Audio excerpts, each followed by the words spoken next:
Baik, segala liputan yang kami paparkan kepada anda dalam Sabah Memilih ini melihat kepada bagaimana kelancaran liputan itu kami laksanakan bersama dengan wartawan-wartawan kami yang berada di Sabah, termasuk editor Astro Awani Asim Hassan. Dan pastinya hari ini dari Kota Kinabalu, jelajah Asim Hassan pergi ke Kota Belud, pasti ada sesuatu cerita dan juga berita yang nak dibawakan. Jadi kita terus saja bersama dengan Asim. Assalamualaikum Asim. Saya pasti Asim sihat, sejahtera, makan pun cukup di sana, sedap-sedap belaka. Tetapi apa cerita liputan Asim dari Kota Kinabalu ke Kota Belud ini Asim? Baiklah Ehsan, terima kasih Ehsan, dan untuk pengetahuan semua penonton Astro Awani yang pastinya saya pun sudah seminggu di Kota Kinabalu mengikuti rapat segala perkembangan politik yang berlaku di Sabah ini, hingga dari isu mahkamah hingga sidang media mengenai tarikh pilihan raya yang ditentukan oleh SPR pada 26 September ini, yang pastinya segala isu cerita-cerita itu perlu ada garapan dan perlu ada keseimbangan. Selain daripada cerita politik yang kami sentiasa bawakan, kami juga akan, macam saya dan wakil-wakil Astro Awani yang lain yang berada di Sabah ini juga, baik di Kota Kinabalu, baik di Keningau, baik di Lahadatu, baik di Sandakan dan baik di Tawau dan Semporna, pastinya akan terus membawakan juga selain cerita politik, story-story, cerita-cerita mengenai rakyat. Apa kemahuan rakyat di akar umbi itu sendiri, Ehsan? Dan tujuan saya ke Kota Belud dari Kota Kinabalu tadi, saya perjalanan dalam tempoh 2 jam, tidak begitu rushing saya ke Kota Belud. Saya mengambil santai saja perjalanan saya untuk melihat, dan tujuannya adalah untuk membawakan cerita-cerita rakyat di Kota Belud ini. Yang sudah pasti kalau kita tahu di Kota Belud ini baru-baru ini juga pada 28 Jun Jun lalu, Kota Belud antara daerah yang terjejas teruk akibat banjir. Bagaimana nasib rakyat-rakyat di sini? Setiap kali hujan lebat pastinya akan ada rumah-rumah atau kawasan perkampungan yang akan ditenggelami air. Dan kalau yang terbaru itu melibatkan 19 kampung. Dan ini yang akan kita bawakan. Apa suara-suara mereka? Apa harapan mereka dalam kita melihat dalam kita menuju ke PRN ke Negeri Sabah ke-16 ini, pastinya ada harapan baru yang mereka harapkan kepada wakil-wakil rakyat yang akan mewakili kawasan-kawasan mereka, Ihsan.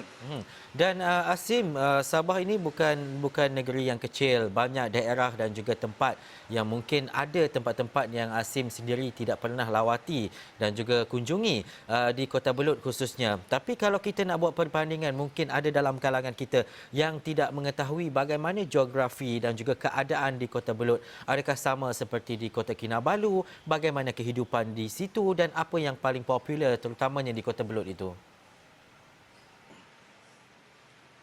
Ya, Ehsan, pastinya kalau kita lihat di Kota Belud ini, apa yang boleh kita gambarkan adalah dia adalah satu daerah yang mempunyai pekan yang mungkin kemajuan dia memang kita nampak sedikit demi sedikit daripada yang terdahulu, tetapi tidak bolehlah dibandingkan dengan kemajuan yang seperti bandar-bandar lain di Sabah ini, seperti di Sandakan, di Kota Kinabalu, di Tawau, di Penampang. Dan pastinya bagaimanapun taraf hidup masyarakat juga masih lagi petani, pekebun, ada juga nelayan di sebelah Pangkalan Abai, dan ada juga, dan kalau kita lihat juga saya pun baru saja sampai, tidak sempat membawakan rakaman video-video sebab hari pun tengah hujan, so ada hamparan sawah padi juga yang ada di Kota Belud ini yang boleh yang itu merupakan antara sumber kepada pendapatan masyarakat di sini. Yang pastinya jarak perjalanan sejam ke sejam setengah itu juga tidak memaksa penduduk atau masyarakat di Kota Belud ini untuk ulang-alik dari Kota Belud ke Kota Kinabalu sekiranya mereka bekerja sebagai penjawat awam maupun pejabat swasta. Dan apa yang lebih penting juga di Kota Belud ini adalah mengenai eko pelancongan yang ada di sini seperti di Melangkap contohnya. Dan saya pun dan bersama juru kamera Abu Zah pun belum sempat lagi ke situ sebab seperti yang saya katakan tadi saya baru sampai. Dan tapi yang pastinya jika anda orang-orang Kota Belud yang mempunyai masalah rakyat dan juga mahupun apa-apa cadangan untuk saya utarakan di Esra Awani ini, mungkin boleh hubungi saya di Twitter saya di Hashim Iskandar di Twitter, dan mungkin kita boleh sama-sama membangunkan, menaiktarafkan masyarakat di Kota Belud itu sendiri.